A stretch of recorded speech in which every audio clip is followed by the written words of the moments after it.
All right, everyone. Jerome Conover here with Justin Rogers, and this time we are joined by Sam Gomez.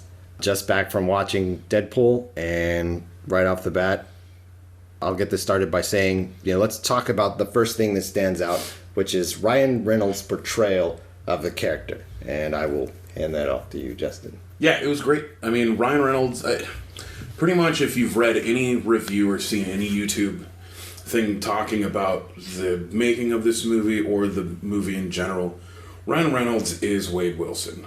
Much as Robert Downey Jr. is now Tony Stark, much as Hugh Jackman is Wolverine. He's played it for so long, he's made the character, even though he's 6'2" and Wolverine's 5'3", it's no big deal. But, yeah, Ryan Reynolds needs to be Wade Wilson more and more, and they made fun of Fox for bastardizing the old character. It's great when an actor is generally wants to get into the performance, not because he's getting a paycheck or it's just whatever his agent handed off to him for work, but the dude's so into the character and he really shows in his performance. Even if nobody ultimately, even though a lot of people might agree that Deadpool is the best comic movie so far, at least people can agree it's the most faithful so far, and that's thanks to Reynolds' performance. Gotta give him major props to the guy.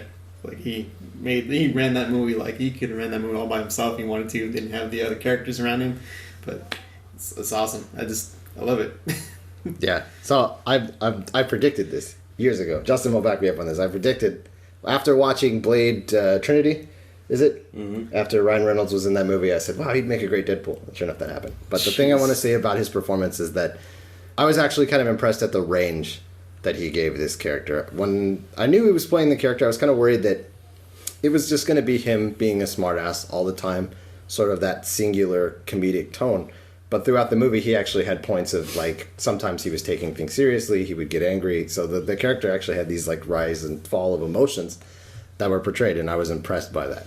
So, to add on to that, yeah, I remember that discussion with you during Blade Trinity, and I was like, well, yeah, I agree with you. They're both Canadian. It makes sense. Last night or 2 nights ago, I was watching some interviews with Ryan Reynolds, and that's when Blade Trinity, when that came out, one of the executives from Fox saw some of the stuff and actually brought it to his Reynolds' agent. Mm. This guy would be a good Wade Wilson Deadpool. It was very obvious. Yeah. And Ryan Reynolds wasn't a comic book guy, but then the exec sent him a bunch of Deadpool comics. And the first thing that it said when he opened up the comic book was I look like the mixture of Ryan Reynolds and a Shar-Pei. And he was like, what the fuck? My name's in the comic. Okay, yeah, I guess I gotta be this guy. So that's what happened. And then once the stupid Fox executives, when they did X-Men Origins Wolverine, meddled with everything, and tried to do all that stuff. Hugh Jackman and Reynolds was just like, fuck, this is going to be the only time we can do this, but let's just do it. And make the best of it. Try to, anyway. Yeah, and so then he was able to, he fought to get this movie made, and you can see that it was a passion project for him. It's funny, they all nod to himself in the movie. He mentions himself. He says Ryan Reynolds. Right. As if he's not, the actor.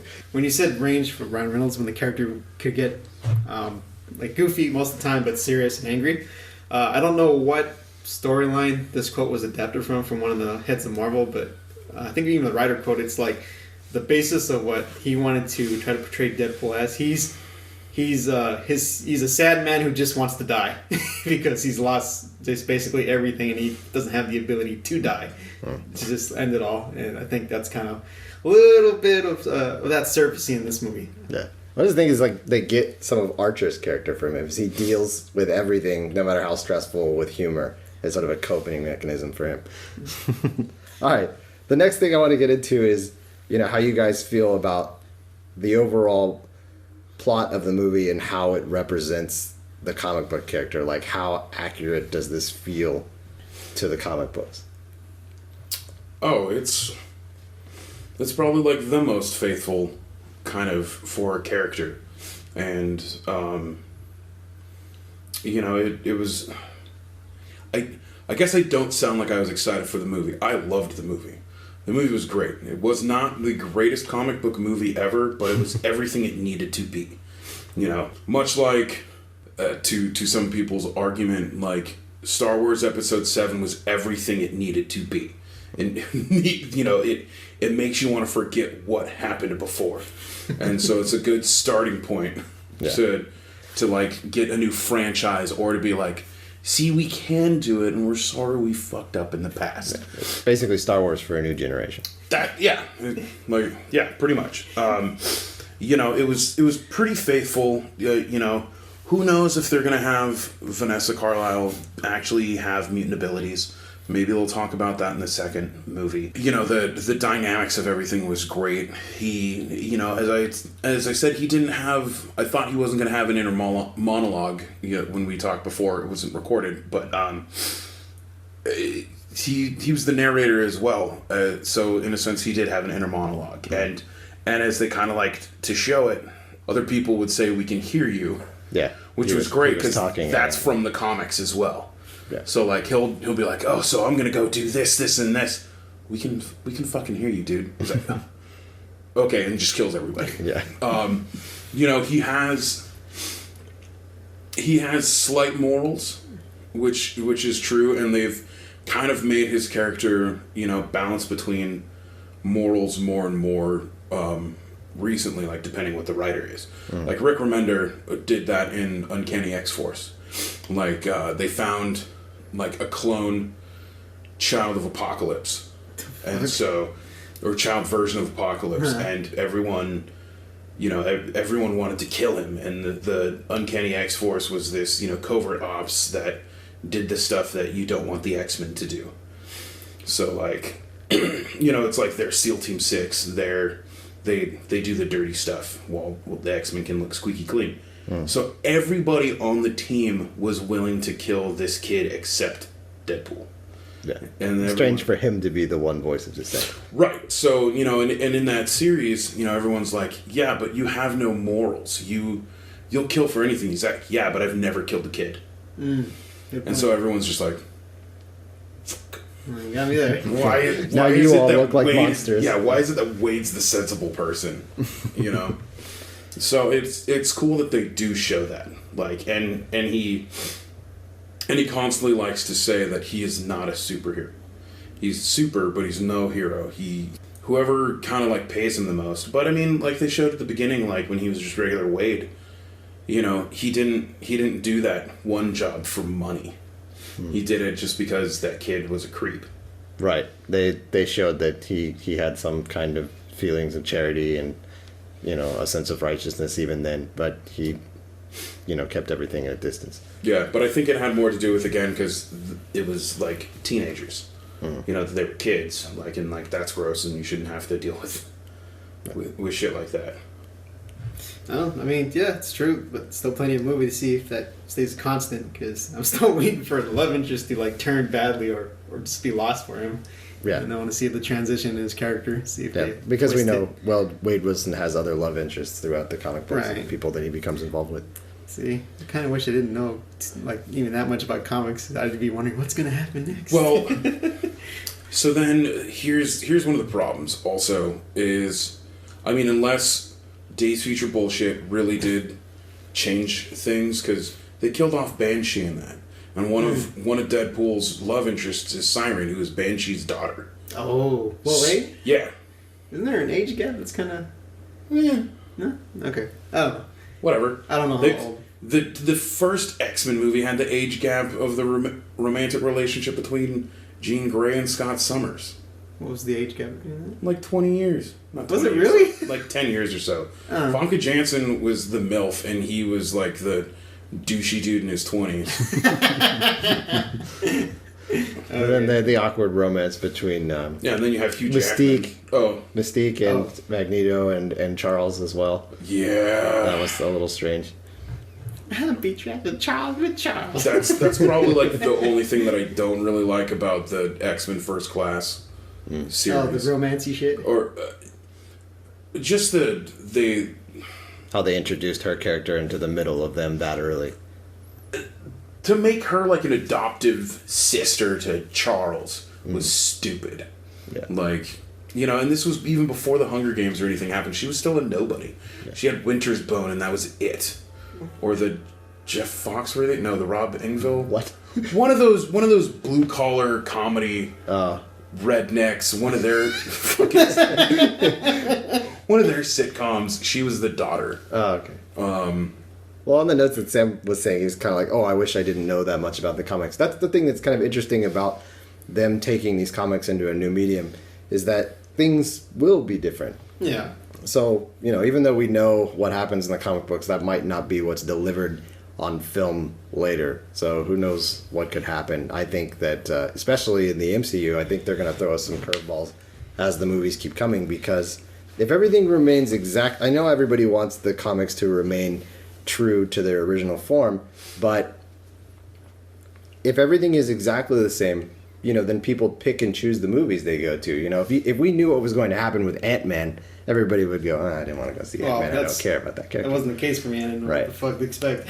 But when it's slightly different, when they start changing things around, then the audience knows, like, oh, I know this comic book, but I have to go see the movie because something different could happen. I could miss something.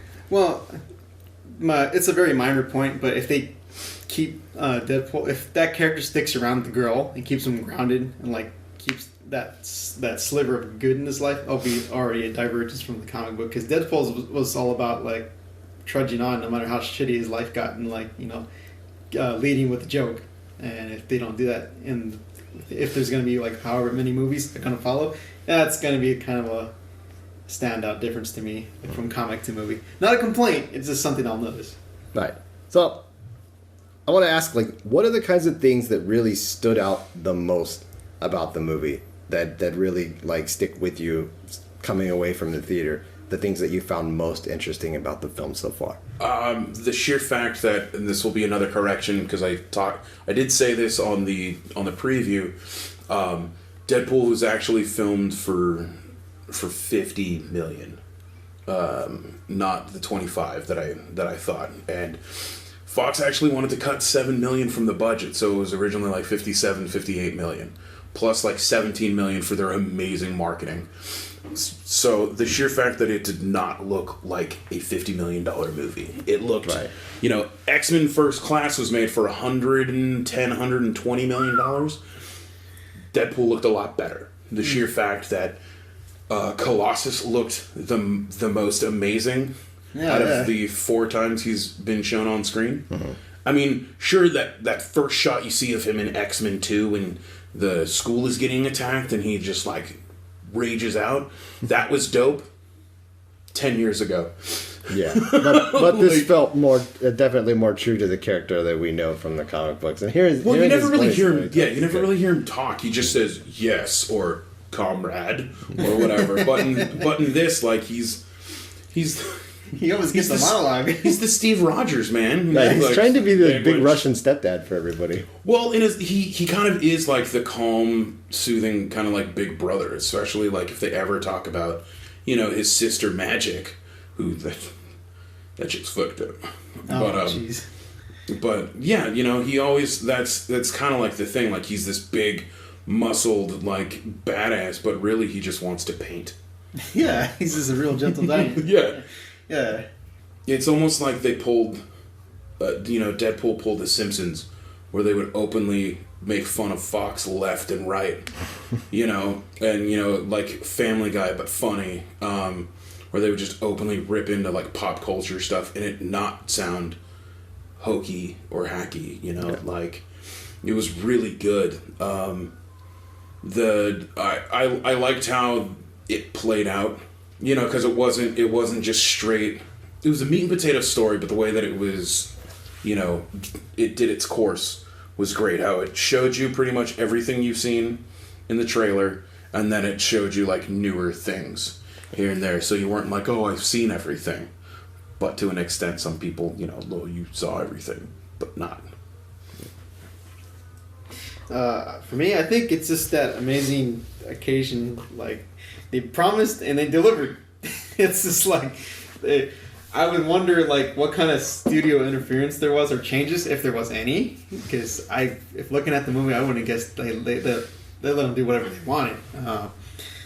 Yeah, like, I think it was a good point that Justin pointed out. It was a very meat and potato story. Like, you know, it's like good guy meets bad guy, like fucks with him, like almost loses the girl, goes to rescue her, and like, gets the girl back. But god damn it, you're just so invested because this how well crafted the visuals were. Yeah, believable, the visuals, and just like it to me, it was the best example of a film adapted from a comic. I was just like sitting there in that movie. It's like, wow, this is what it really should be like if people got direct comics and made them to movies like this. One of the things that stands out most to me is what I want to call like the weight of the action sequences. And I'm this is in like a couple of different mediums that I'm talking about, but you know, physicality of the action sequences, you know, it gives you that visceral sense. A lot of the things that you watch the movie, you go, you know, you watch something that happens in an action sequence, you kind of cringe and go, that had to hurt. So that's like, when that happens when you're watching a movie, it means that they've done a good job. You know, the fight sequences from a martial arts standpoint didn't feel light. They succeeded in where a lot of these movies fail in the fight sequences on delivering on the characters' powers. Like the fight scene with Colossus and Angel Dust, you know, was very heavy hitting and showed off the power of those two characters. Yeah. And that was good. And it also had good tension because it starts off with Colossus not wanting to be aggressive, but you can see as the fight scene goes on that the tension builds in him and he goes, okay, I can't keep playing around. I have to become more serious. Which also happens with Deadpool's character and Ajax. Throughout the movie, they do a good job of building this tension between those two characters, and you can feel it as you watch the movie. He's just like, I want to fucking kill this guy. And, you know, and it sounds weird as the audience to be like, yes, I want him to kill that guy. That's terrible. That's terrible to feel that way. But No. the movie, the storytelling is so good that you feel that. You know it's a movie. It's not real. But you feel it with Wade Wilson as you go through the movie, and that was the thing that I think. Well, walking into this knowing it's rated R, you know it's no holds barred, so it's very satisfying. Yeah. But I mean, movies that are PG-13 can still pull that off. It's not so much about blood and nudity. It's just people like to think that action sequences and action movies aren't really about storytelling, but they can be. It's about the emotions that those characters go through that lead them to violent action. RoboCop is a prime example of that. Like, you know, the director of that movie wanted to kind of put the 80s action films on its head, and as much as it was a parody of like the ultra violence, which Deadpool was as well, but like it was about this dude who like tried to like find his humanity. And even in the remake, oh my god, I'm going to talk about a remake which I thought was just as good because, you know, I didn't have the There's people throwing bottles at their computers like yeah, fine angry like, at you. Like, I mean, that's the thing. Like, the RoboCop remake still had story. It had heart. Like, when you saw that reveal of how much of a human was left in Murphy, you're just like, fuck, and then just that constant struggle. And like this movie does it as well. And you know, to talk about, you know, like the fight choreography and stuff. So, no, just so you guys know, we're watching also Age of Ultron in the background. So, I think on the budget of Deadpool, like, I thought some of the CG work looked a lot better than some of the CG in Age of Ultron. The fight choreography in Deadpool was done by the same fight choreographer as Winter Soldier. So, like, you really? Yes. So that explains a lot. Right. I have to look up who that is now. So you can kind of see what that, you know, the fight scene between, you know, and I believe he also does the fight choreography in Civil War. So, well, you know, still the Russo brothers, so they probably just carried him over. Yeah. You know, and it's just great. It's believable. It's, you know, it's balls to the walls and still just like... It's a good balance of Yeah. flash and sensibility. Yeah. Like, it's... Yeah. You know, it's... Yeah. It wasn't like a CGI fuckfest. Things actually, like, happened for reasons, and you're like, oh, this is cool. And the CGI was there to, like, just show how much more, you know, their abilities can go. You know, and I'm at that age now where, like, I don't care if there's nudity. It was dope seeing some titties, but especially, you know, a chick from Firefly. But, oh shit, that's right. You know, like, that's not going to make or break a movie for me. Yeah. You know, the sheer... But we do have to admit, Bright is Amazing. She bad. She bad. She was on the Tonight Show, and she's all preggers and still bad. But,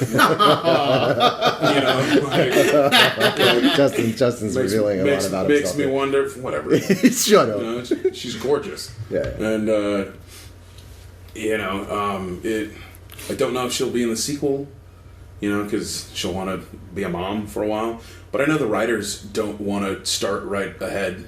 Yeah. Making the next sequel. They're like, we're lazy. You know how long it took for that movie to be made? So, they wrote that script, back in 2009. Well, I definitely think that they're going to go there. It would be... They're strange. Again. Yeah, it would be strange to bring that character on, and everybody knows, okay, she becomes this mutant character later. To have that sort of fall dead in the next movie would be strange. But I think they'll go there. She was kind of always a throwaway character in the comic books too. Mm. That's kind of the sad thing. She's just there to move the plot in the story. So in her real first appearance was she used her mutant abilities to pretend to be Domino in New Mutants and X-Force, and then she was supposed to kill Cable or something like that from Tolliver because Deadpool failed to kill Cable. Yeah. Because, this dude Tolliver wanted that. And then she was like, oh no, I kind of like being Domino. And then she was like, I can get Cable to kill Tolliver. And then they find Domino all chained up and shit. And so, Deadpool has this fight with all of them. And, you think Copycat dies, but she kind of, gets away. Everyone thinks that Deadpool dies because they don't fully know what his mutant abilities are. They're just fuck, he's back. That'd be quite frustrating if he didn't understand his mutant powers. It's just are they just clones of this guy? How does he keep coming? But I think that means that they'll do one of two things with her character in the next movie. Either her changing and leaving him will be the catalyst that makes him become more immoral, more the way he is. That's what I'm saying. Or she'll just disappear, and then some character will bring her up and be like, well, what happened to Vanessa? I'd be like, who? He's he just pushed it out, and it's his character just to be like, oh yeah, that.